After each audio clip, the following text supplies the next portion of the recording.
Dans toutes les méthodes de gestion de projet, les noms des rôles sont précis et importants. Il en est bien sûr de même pour PM Square qui définit un certain nombre de rôles. Je vous précise ce point particulier, dans le manuel, les acronymes des rôles n'ont pas été traduits aux fins de portabilité du document avec la version de référence qui est en langue anglaise. Je vais donc vous présenter un tableau de correspondance qui vous sera certainement très utile afin de bien mémoriser. Voici les rôles.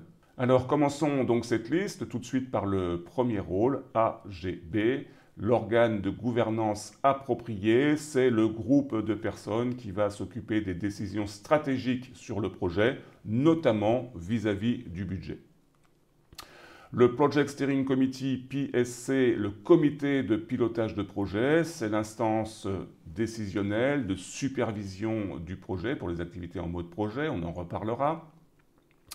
Le fameux Project Owner dont nous avons déjà parlé, le porteur du projet, le sponsor de projet, appelez-le comme vous voulez, dans PM Square il s'appelle PO. Attention, cela n'a rien à voir avec le Product Owner de l'agilité, donc le bigramme est le même mais le rôle est complètement différent. Donc dans PM Square, PO c'est le porteur du projet, donc il va être le sponsor du projet pour prendre les décisions sur la vie du projet. Le Solution Provider, SP, responsable technique, voyez-le comme un directeur technique dans un rôle, alors en français on va parler de maîtrise d'œuvre, qui va porter donc le pilotage de toutes les équipes techniques.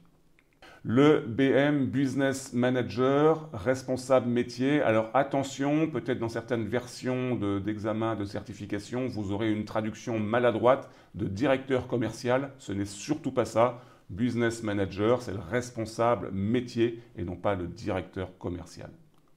Le PM, Project Manager, chef de projet. Personnellement, je préfère la notion de manager de projet, tout simplement par rapport aux équipes qui sont en mode agile, puisqu'on dit en agile, il n'y a pas de chef de projet. Par contre, il y a des personnes qui s'occupent, au moins une personne qui s'occupe de gestion de projet, c'est le manager de projet, donc PM dans votre documentation PM Square. Le Business Implementation Group, le BIG, le groupe de mise en œuvre organisationnelle, c'est le groupe de personnes qui va représenter tout le volet bénéficiaire du projet pour notamment les opérations de cadrage initial et les opérations de conduite du changement. Il est complété, ce groupe, par les User Representatives, les représentants des utilisateurs, on en reparlera.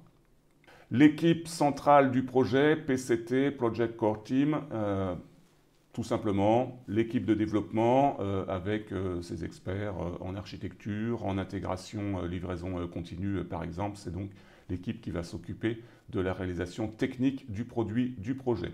Et puis le dernier, l'équipe de soutien du projet, Project Support Team, qui va porter des expertises complémentaires telles que la qualité, telles que la sécurité, pour vous donner ici deux exemples. Vous avez ici le tableau de correspondance entre les acronymes qui sont utilisés dans la documentation PM Square et leur traduction en langue française. Gardez précieusement ce tableau avec vous.